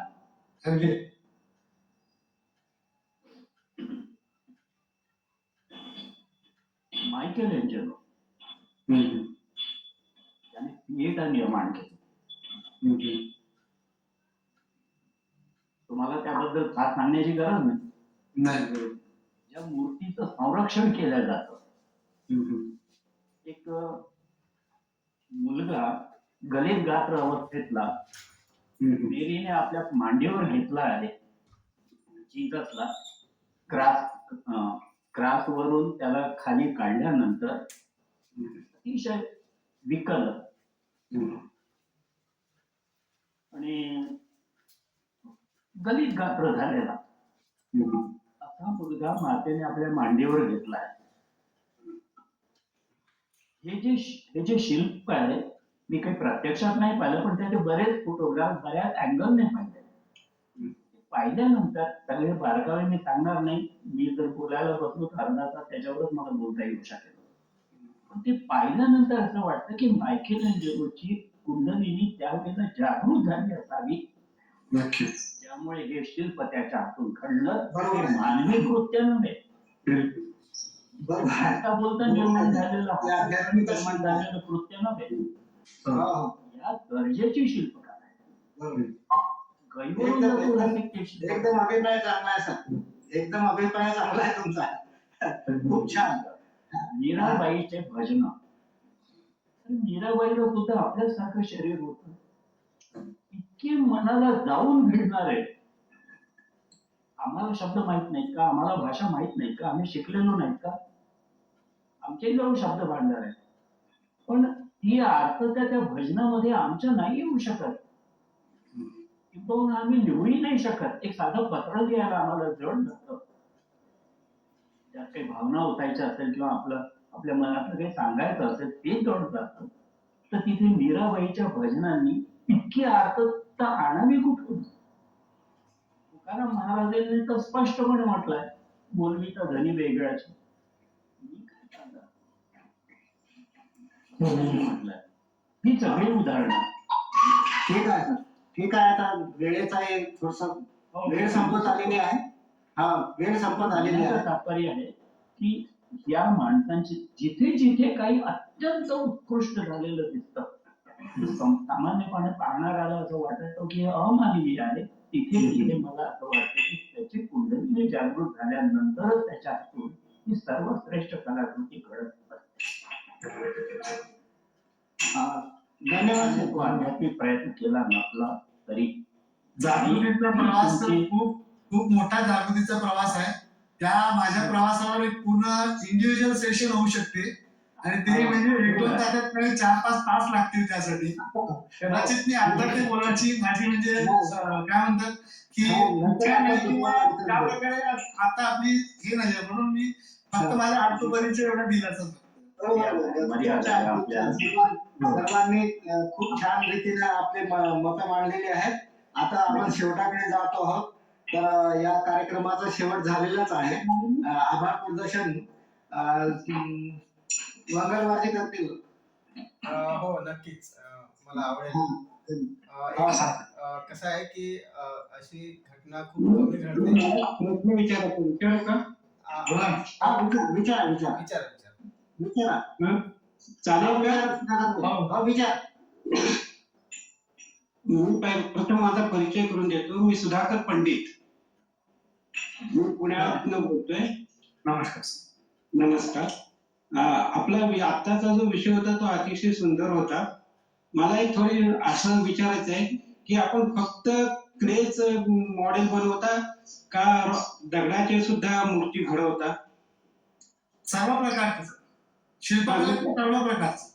तर मग दगडामध्ये जर मूर्ती बनवायचं असाल तर मला एक थोडा बेसिक असा प्रश्न आहे की आपण समजा आता रामाची किंवा एखाद्या पुरुष देवतेची मूर्ती बनवत असेल किंवा एखाद्या स्त्री देवतेची मूर्ती बनवत असेल तर त्यासाठी जो दगड तुम्ही सिलेक्ट करता तो कसा सिलेक्ट करता?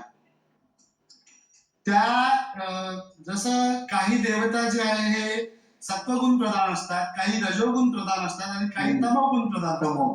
त्यानुसार दगडाचा निवड होते. तमोगुण प्रधान जर देवता असेल तर त्यासाठी काळ्या दगडाचं आपण हे करतो, सिलेक्शन करतो. आणि सत्वगुण प्रधान देवता असेल तर आपण त्यासाठी पांढऱ्या दगडाचं म्हणजे मार्बलचं वगैरे सिलेक्शन करतो.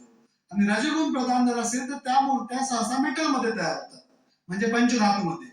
अशा प्रकारचं आम्ही सिलेक्शन करत असतो सर. हे मान्य आहे मला, परंतु माझा बेसिक प्रश्न असा आहे की एखादी स्त्री देवतेची मूर्ती बनवायची आणि एखाद्या पुरुष देवतेची मूर्ती बनवायची असेल, समजा तुम्ही काळा पाषाण घेतला तर तो कसा निवडणार? तर स्त्री देवतेसाठी कसा निवडणार आणि पुरुष देवतेसाठी कसा निवडणार? जर समजा एकच दाम्पत्य जर असेल, जर समजा विष्णू लक्ष्मीचं शिल्प मला घडवायचं आहे तर त्यासाठी मी दोन्ही सुद्धा सत्वगुण प्रधान म्हणजेच पांढरा दगड मी त्यासाठी निवडेल. सर शाळीग्राम हा काळाच असतो ना सर? हो, शाळीग्राम काळा असतो. आणि विष्णू असतो, विष्णूची मूर्ती, विष्णू जेव्हा एकटे जेव्हा असतात ते काळा पाषाणामध्ये घडवले जातात. आणि ते सत्वगुणी आहे विष्णूचं. मी सांगतो ना, ते कसं आहे की लक्ष्मीच्या विपरीत जर विष्णू तिथे असेल तर विष्णूच्या अंगी त्यावेळेस तमोगुणाचा आपण प्राधान्य समजतो, कारण सत्वगुण प्रदान करणारी लक्ष्मी आहे. हा बरोबर आहे. त्रिपुर सुंदरी माता. ती जेव्हा सोबत असते तेव्हाच विष्णू सत्वगुणी असते, नाही का? त्याच्यामुळे त्यावेळेस जे आहे जर सोबत लक्ष्मी असेल तर पांढरा दगड, आणि जर सोबत लक्ष्मी नसेल, इंडिव्हिज्युअल विष्णू बालाजी किंवा अन्य कोणत्या रूपात असेल तर तिथे काळा. हा, ते दक्षिणेमध्ये सगळे काळ्या दगड शाळीग्राममध्ये असतो. कसं करायचं आहे आता शेवटी मग त्या भक्ताची कशी धारणा असेल तशा प्रकारे तो निवडतो. पण मी शास्त्र म्हणून काय आहे त्याचे मी तुम्हाला थोडक्यामध्ये ठीक आहे. तर मला एक त्याच्यात अजून थोडं असं विचारायचं होतं की म्हणजे त्याच्यात तुम्ही त्या दगडांचं टेक्स्चर स्ट्रक्चर असंही पाहता का? नाही, त्याची काही आवश्यकता नाही. बरं, हा ठीक आहे. कारण मला तोच प्रश्न होता का अजून का काही वेळेस काय होतं की त्या दगडाच्या टेक्स्चर किंवा स्ट्रक्चर वरून सुद्धा सिलेक्शन केलं जातं असं मी ऐकलं होतं. बरोबर आहे, ते केलं जाते, पण रंग हा प्रमुख घटक आहे सिलेक्शनच्या वेळेचा, आणि त्याच्यानंतर दगडाची कुवत. बरोबर, जे दीर्घ टिकले पाहिजे, बऱ्याचशा ठीक आहे, धन्यवाद सर. धन्यवाद. एक जिज्ञासा मलाही आहे. प्रश्न विचारला जिज्ञासा मलाही. आता जे बोलले डॉक्टर, हॅलो, आता जे बोलले डॉक्टर सुधाकर पंडित हे पुण्याला असतात. मी त्यांना मागच्या 2 महिन्यापूर्वीच भेटून आलेलो आहे. त्यांची आपल्या या विषयीची खूप आवड आहे, तर त्यांनाही इथे आम्ही समाविष्ट करून घेतलेलं आहे. यापुढेही त्यांचं नाव सतत इथे येत राहील आणि ते आपला कार्यक्रम पाहत राहील. आणि धन्यवाद, सगळ्यांप्रती धन्यवाद देतो. धन्यवाद. हा आभार प्रदर्शन ते मंगळवार करते. हॅलो, धन्यवाद. मी माझ्या मनात एक छोटीशी जिज्ञासा आहे की एक प्रेझेंटेशन मध्ये एक मूर्ती होती, म्हणजे मी ते दाखवतो तुम्हाला, त्याच्यावर थोडीशी तुमची प्रतिक्रिया मला हवी आहे. मी प्रयत्न करतो, कारण ते मी त्यात पोस्ट केली होती. एक सेकंड, दिसतंय का मला सांगाल प्रेझेंटेशन? हा, ही ते मूर्ती आहे, दिसतंय का सर? हा, या शिल्पाला मी कर्तव्य कर्म म्हणून नाव दिलेलं आहे सर. याच्याबद्दल थोडस सांगा ना, म्हणजे काय काय दाखवण्याचा प्रयत्न केलाय? काय असते सर, जसं अद्वैत मत जे आहे, अद्वैत मत संन्यास मार्ग जास्त सांगते, आणि त्याच्यानंतर असं सांगते अद्वैत मत की जेव्हापर्यंत मायानी तुम्ही लिप्त आहात तोपर्यंत तुम्ही परमात्म्याची प्राप्ती करू शकत नाही. परंतु श्रीविद्या जे आहे, श्रीविद्या तुम्हाला हे सांगते की तुम्ही संसारामध्ये राहून सुद्धा गृहस्थ धर्म अंगीकारून सुद्धा तुम्ही परमात्म्याची प्राप्ती करू शकतात. इव्हन त्यावेळेस पत्नी आणि पती दोघांनाही सारखा अनुभव या अध्यात्माचा आणि या अनुभूती ईश्वरी अनुभूतीचा साक्षात्कार होतो. तर मग अशामध्ये हा जो साधक आहे तो मांडी घालून बसलेला आहे आणि त्याच्या डाव्या मांडीवर त्याची अर्धांगिनी बसलेली आहे आणि जे बाळ आहे, बालक आहे, ते बालस्वरूप अवस्थेमध्ये त्याच्या वक्षस्थळावर लाथ मारत आहे. तरी सुद्धा तो शांत चित्ताने ईश्वर ध्यानामध्ये मग्न आहे आणि दोघांचाही यथोचित सांभाळ करत आहे. असं या शिल्पाचं प्रतिकात्मक संवाद आहे आणि एक एक्सप्रेशन अशा प्रकारचं आहे. जी जी धन्यवाद. थोडक्यात बरंच काही समजलं. धन्यवाद. एक सेकंड ना, याला मी थोडंसं हे करतो.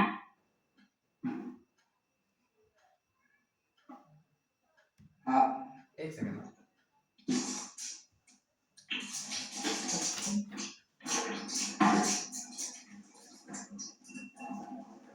चला आता मी थोडस आजचा कार्यक्रम खूप सुंदर झालेला आहे आणि धन्यवाद. सर्वांचं मी आभार प्रदर्शन करणार आहे. तर आज चंद्रशेखर बनगिलवार यांनी आपल्या पांचाळ जनजागृती मंच याच्या उपक्रमासंबंधी आणि जे समन्वयक आहेत, जे सहकारी मित्र आहेत, ज्यांनी या पार्श्वभूमीला समजून घेतलं, त्यांनी ती पार्श्वभूमी व्यवस्थित मांडण्याचा प्रयत्न केला, त्यांचा आम्ही खूप खूप आभार.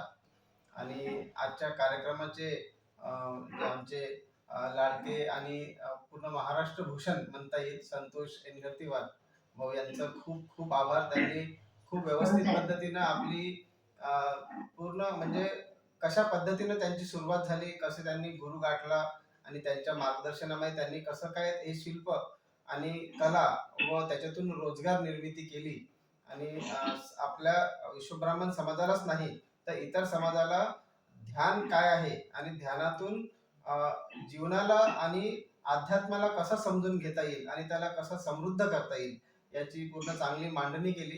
त्याचे खूप खूप आभार. व डॉक्टर चक्रपाणी चोप्पावार यांनी पूर्ण कार्यक्रम सांभाळला, सर्वांना बोलकं केलं आणि तुम्हाला बऱ्याचशा आकृतींवर बोलायला लावलं आणि सोबत त्यांचाही खूप खूप आभार. आणि रामचंद्र दीक्षित आणि सुधीर भाऊ अकोजवार यांनी तुमच्या शिल्पांबद्दल बरीचशी माहिती समजवली आणि कशा पद्धतीनं अध्यात्म माणसाला समृद्ध करू शकते याच्यावर सुधीर भाऊंनी खूप छान माहिती दिली. आणि रामचंद्र काका दीक्षित काकांनी श्रीराम रमेशचंद्र रमेशचंद्र अच्छा रमेशचंद्र सॉरी थोडं करेक्शन सॉरी रमेशचंद्र दीक्षित काकांनी खूप छान पद्धतीनं त्यांच्या शैलीमध्ये त्यांनी संतोष भाऊ एनगुर्तीवार यांची कशी त्यांच्याकडे म्हणजे जमा करून ठेवलेली जी कृती होती आणि त्यांची जी माहिती होती त्याच्याबद्दल त्यांनी खूप छान माहिती दिली. त्यातूनही आम्हाला बराचसा बोध मिळाला. त्यांचे खूप खूप आभार. आणि सोबतच आता आम्हाला जुळलेले डॉक्टर सुधाकर पंडित भाऊ आणि राजेंद्र येलचलवार भाऊ यांनी पण आपले प्रश्न विचारले, त्यामुळे थोडीशी माहिती आम्हाला पण मिळाली की म्हणजे फक्त मूर्ती बनवल्या जात नाही तर मूर्ती कशाची आहे आणि कशा प्रकारचा दगड निवडले जाते ही सुद्धा माहिती आम्हाला याच्यातून मिळाली. त्याकरता आम्ही त्यांचे सुद्धा खूप खूप आभारी आहोत. आणि जी मंडळी आपल्या विश्वब्राह्मण समाजाची मंडळीने फक्त मेसेज बघून आपल्या या कार्यक्रमात आले आणि या कार्यक्रमात आताही स्थिर बसून पूर्ण माहिती घेत आहेत आणि याच्यातून काहीतरी बोध घेत आहे. आमच्या या कार्यक्रमाचा जो उद्देश आहे त्यांच्यापर्यंत पोहोचला आणि युवा पिढीपर्यंत पोहोचण्याची त्यांची ही जिम्मेदारी घेऊन या कार्यक्रमाला आपण संपवूया. या उद्देशाने सर्व आलेल्या सर्व समाज बंधूंचं, सर्व स्त्री शक्तींचं आम्ही खूप खूप आभार व्यक्त करतो आणि पांचाळ जनजागृती मंच तर्फे या उपक्रमाला आपल्या नवीन पिढीला एक मार्गदर्शन मिळो, त्यांचा उत्साह वाढो आणि आपल्या विश्वकर्मा समाजाचं, विश्वकर्मा संस्काराचं सर्वांमध्ये रुजन हो या उद्देशाने आजचा हा कार्यक्रम इथेच संपवूया आणि असेच समोर आपण समृद्धीच्या वाटेने वाटचाल करत राहूया आणि नेक्स्ट टाइम पुन्हा भेटूया या आशेने आजचा कार्यक्रम इथे संपवूया. खूप खूप आभार. खूप खूप धन्यवाद. धन्यवाद. मनापासून धन्यवाद अनिल सर आणि गोपाळ सर आणि सगळे जमा बांधव आणि माझे आदरणीय वरिष्ठ नातेवाईक याच्यामध्ये आलेले आहेत. त्यामुळे मी सगळ्यांचा मनशा आभार मानतो संपूर्ण एनगुर्तीवार फॅमिली तर्फे. सर आणि एक रिक्वेस्ट करू का? बोला. हा बोला. हा कार्यक्रम थोडा रविवारी घ्यायला पाहिजे तो प्राईज, म्हणजे जास्तीत जास्त लोक आपल्याला जोडायला मिळाले. काही हरकत नाही, याची रेकॉर्डिंग मी केलेली आहे. आपण सर्वांना भेटून जाणार ग्रुपवर, तर सर्वांनी एकमेकाला शेअर करा. आणि बरोबर. पुढच्या बुधवारी आपण आणखी एक विषय घेऊन येत आहोत आणि तो विषय खूप महत्वाचा आहे, कारण आज आपला समाज दुसऱ्या समाजामध्ये विलीन व्हायच्या तयारीत दिसत आहे. युवा पिढी कुठेही भरकटली जाते. बरोबर सत्य परिस्थिती आहे. कोणत्या समाजामध्ये एक आजार आहे, सिकल सेल, हम्म. आणि तो आजार जर आपल्या समाजात शिरला आणि शिरकाव झालेला आहे, तर याच्यामुळे किती मोठी परिस्थिती येऊ शकते यावर आपण नेक्स्ट बुधवारी एक कार्यक्रम घेऊन येत आहोत. तर त्याचं पण थोडंसं लक्षात ठेवून सर्वांनी आपल्या युवा पिढीला त्या कार्यक्रमात नक्की बसवावं, कारण युवकांना सांभाळणं गरजेचं आहे. त्यांना माहित असलं पाहिजे की कुठे काय गडबड होत आहे. म्हणजे समाज विलीन व्हायला हरकत नाही, पण कुठे विलीन व्हायचं, कसं व्हायचं, हे खूप महत्वाचा विषय, आरोग्याचा विषय आहे, समजून घ्यावं. हा मेसेज सर्वांनी आपल्या बालकांना, आपल्या युवा पिढीला नक्की द्यावा. आणि नेक्स्ट कार्यक्रमाला आपण नक्की भेटूया. जो उपक्रम चालू आहे त्याचा सर्वांनी लाभ घ्यावा, आणि हे या उपक्रमाला लाभ घ्याल तर आम्ही नेहमी बनून राहू तुमच्यासोबत. धन्यवाद. धन्यवाद. आपल्या सर्वच कार्यक्रमाची लिंक जर ग्रुपवरती किंवा चक्रपाणी सरांकडे दिली तर आम्हाला पोहोचू शकेल. हो, नक्की. यंगुर्तेवार सर आपल्या विश्वरामन मध्ये आहे का? विश्वरामन ग्रुपला विश्वरामनला नाही, त्यांना जोडून घ्या ना. एक आपला विश्वरामन समाज ग्रुप आहे, त्यांना जास्तीत जास्त लोकांना जोडलं पाहिजे त्याच्यात. हो आहे. आणि आमचा एक मंच आहे, त्या मंचवर आम्ही जोडू. नाव नवीन जे आले त्यांना आम्ही सर्वांना जोडूया. हा, विश्वरामन ग्रुपला जोडत चला. ठीक आहे. अखिल भारतीय विश्वब्राह्मण ग्रुप आहे का तो? नाही, फक्त विश्वब्राह्मण समाज आहे. आणि त्याच्यात ऑल, म्हणजे मला वाटतं तरी महाराष्ट्र आणि महाराष्ट्राबाहेरचे सगळे जोडलेले आहेत त्याच्यामध्ये. मॅक्झिमम लोक आहेत त्याच्यामध्ये. प्रत्येकाला जोडायला पाहिजे.